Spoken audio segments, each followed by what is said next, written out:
यात्राओं में जाते हैं तो बहुत सारी महिलाएं जो आती है हमारे पास, उनके पास सबके पास एक ही प्रश्न होता है कि हम इतनी मुश्किल से यहाँ तक पहुंचे और उन्हें फिर वो मासिक धर्म वगैरह हो जाता है, तो उस अवस्था में वो लोग क्या करें कि वो दर्शन करें या ना करें।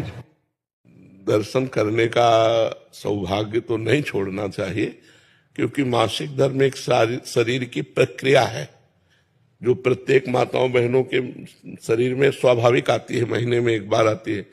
अब वो अचानक ऐसी स्थिति आ गई है और बार बार आना जाना हो नहीं सकता, तो हमें लगता है कि स्नान करके और भगवत प्रसादी चंदन जल आदि छिड़क करके भगवत दर्शन कर लेना चाहिए दूर से। ना कोई सेवा सामग्री देनी चाहिए और ना वहां स्पर्श करना चाहिए, दूर से दर्शन तो कर ही लेना चाहिए। पता नहीं जिंदगी में दोबारा आना हो कि ना आना हो।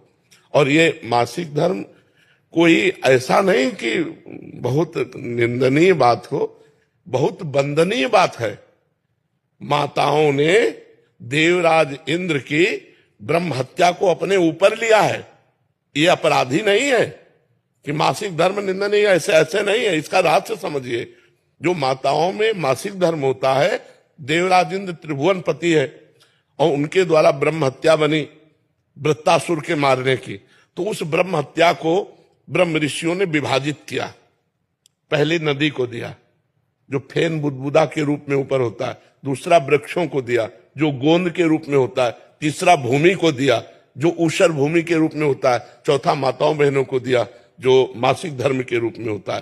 तो ये इनकी वंदना है कि इन्होंने त्रिभुवन पति ब्रह्म ऋषियों की हत्या को इन्होंने अपने ऊपर लिया है, इन्होंने थोड़ा अपराध किया है।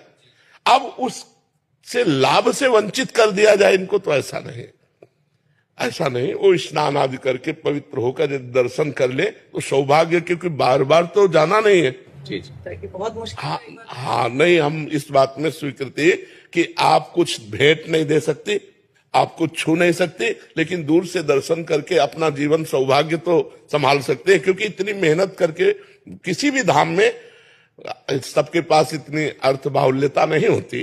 कोई कोई अर्थ की बहुत समस्या से जूझ करके जाता है, कोई शरीर की समस्या से जूझ के, कोई इतने कामों में फंसा हुआ है कि अब वो इस बात से केवल वंचित कर दिया जाए कि हाँ, तो इसलिए हमें लगता है कि उनको ये सौभाग्य मिलना चाहिए।